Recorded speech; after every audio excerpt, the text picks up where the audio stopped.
Hi.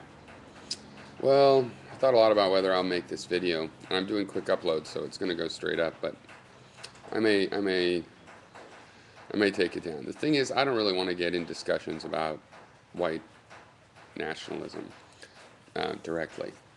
But this confederal socialist issue is different. It's not really about white nationalism. It's about somebody that's trying to separate himself from white nationalism.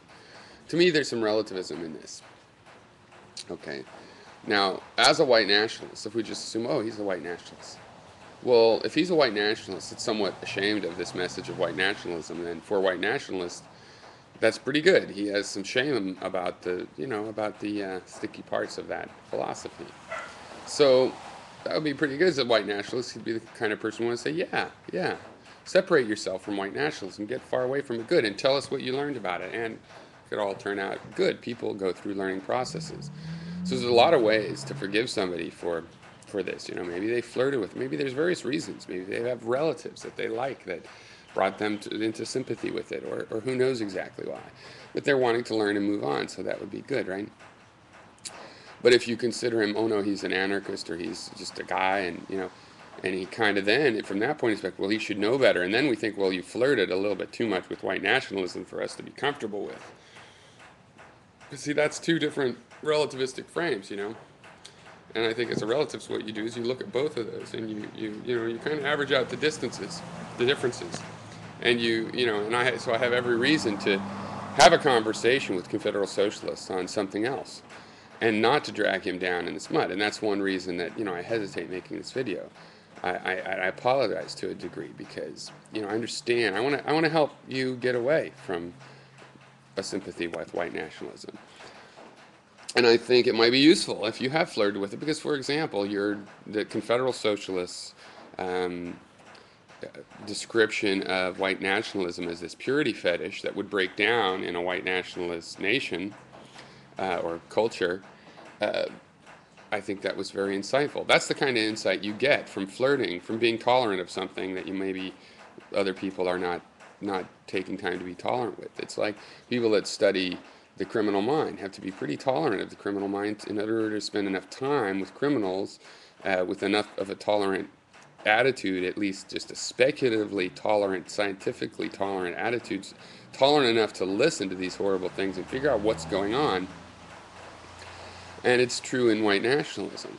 The other thing about white nationalism is that it really would be a matter of this: do you trust that they're nonviolent?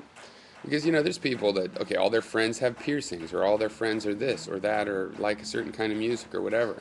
And to me, that's also limited. I mean, I am a kind of person that I like to know lots of different people. I don't want everybody I know to be the same, really, in any respect. So I do kind of find it silly to want to limit your contact on such superficial, grounds.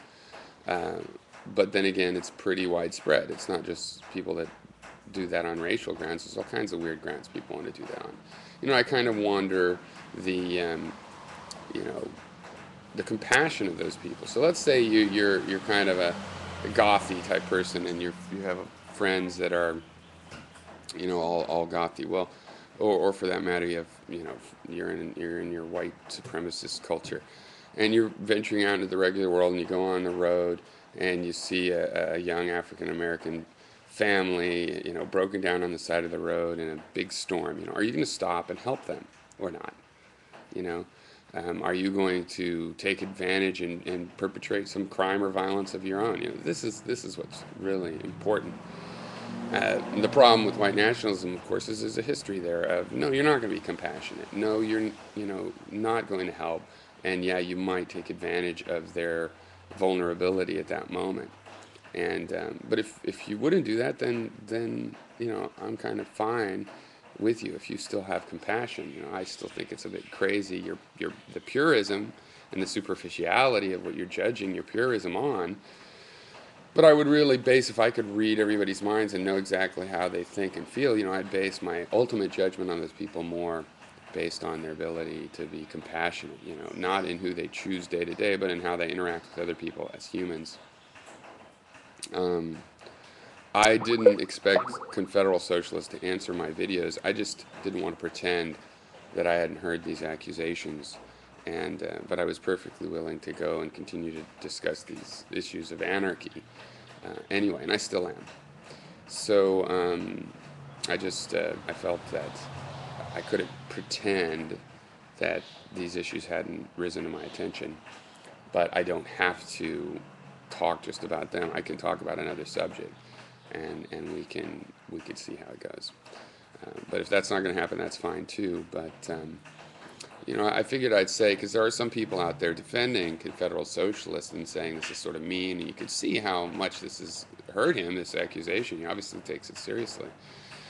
And, they're sort of like, well, you know, you should be able to have a conversation with him on these other subjects and see how it goes, in good faith. And I agree with that.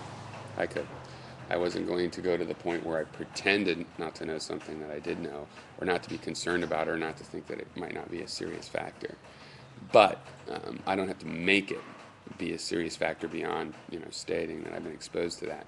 To me, that's a way to clear the air. We can either clear the air by discussing a little more and trying to clear the air, or if that feels futile, we could clear the air just by me stating that I know this, and then trying to ignore that factor for a while and see how that goes.